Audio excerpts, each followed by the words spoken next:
After the recent result of Tyson Fury versus Deontay Wilder ending in a draw, which points to a rematch next year, that rematch will have to happen at some point, and Tyson's team are trying to get the WBC to force Wilder to take that rematch. I'd imagine Wilder will want the rematch anyway to try and beat Tyson Fury, but what does this mean for Anthony Joshua's April 13th date? It means it will not be Deontay Wilder or Tyson Fury fighting at that time in Wembley. So who might it be? It could still be Dillian Whyte if he was to come through Derek Chisora. But, I mean, who else could it be? Usyk? Probably not. Jarrell Miller? Probably not, because that is a great fight to have in America. So I'm starting to believe it could be Joe Joyce, because Eddie Hearn said he has a wild card and it's very exciting for that date. And Joe Joyce said he reckons he's only a few fights away from being able to get in there with Anthony Joshua. So that could be the logical fight to have. I mean, I know Joe Joyce is a 7-fight novice, 7 fights, 7 wins, 7 knockouts, and he recently dispatched Joe Hanks in pretty good fashion on the undercard of Deontay Wilder versus Tyson Fury, knocking him out in the first round. So he walked straight through him. I know he doesn't have any real noticeable names on his record, but still, he could be ready to get in there with Anthony Joshua, and to me, I think that would be a great fight to sell. People would be very interested in that fight, because it is a British undefeated Olympic gold medalist versus a British undefeated Olympic silver medalist. Also, they used to be quite close and they used to spar a lot also and train together. So it would be a great matchup. I think that Joe Joyce is probably not ready for that yet. It's a bit too soon for him, but I mean, the date's there, it's set and it's ready to go. If Joe Joyce is ready to step into the ring with Anthony Joshua now, then who am I to say he shouldn't? Is Joe Joyce ready? No, I don't believe he is. I believe he needs a few more. Probably, he needs to get to at least 12 fights, I think, and 12 wins. He needs to go to distance with someone also. I mean, I know his power may be great and people are struggling to stay in there with him, but still, he needs to get more rounds under his belt. He is not very experienced as a professional. He hasn't fought that many rounds at all. He seems to be walking through everyone who gets in the ring with him, which is great, but that can only last for so long before that runs out and someone can take his shots. Well, not necessarily take his shots, but ride his shots and get out of trouble and show him things he's never seen in the professional game.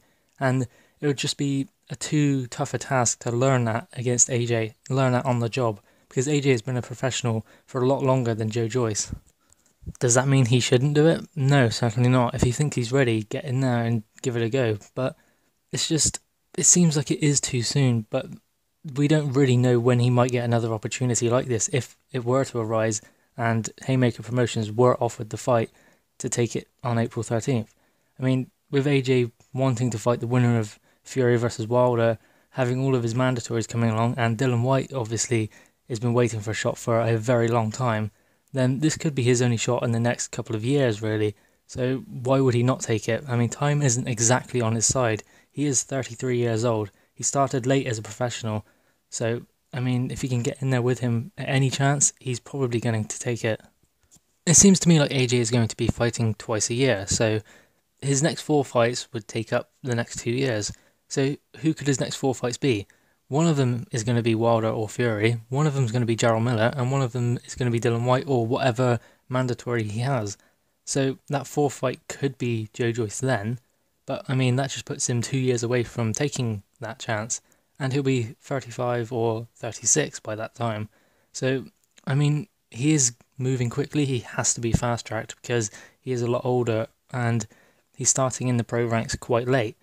So, does he really want to be on the worst side of 30 when he gets in the ring with the champion, who is already a lot younger than him and a lot fresher? And if he does come through those 3 fights against all of those fighters, the top level, then he's going to have a wealth of experience over Joe Joyce. Joe Joyce can fight probably 5 or 6 times in that period, but he'll never face the same opposition that AJ will face in his next couple of fights.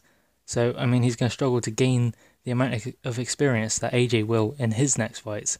So AJ will be the finished product by the time Joe Joyce is ready to challenge him. At the moment, AJ is still kind of learning, as Joe Joyce is. So maybe this April 13th date next year would be a good opportunity for Joe Joyce to maybe try and expose AJ while he is still learning on the job of being a champion. And he's still young in the game. He's not had that many fights to be heavyweight champion of the world, really.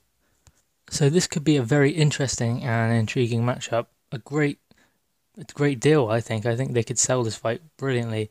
Although Joe Joyce isn't really a trash talker, he doesn't talk that much, and he doesn't seem exactly that comfortable in under the camera, but he does his business in the ring, and that's all that matters. Same as AJ. So this could be a very good matchup, and one I believe that could be on the wildcard list for Eddie Hearn if the Dylan White fight does not happen with AJ on April 13th. But anyway, what do you guys think? Please let me know your thoughts in the comments below. Please also like, share and subscribe to the channel, Crunch Boxing and Sport.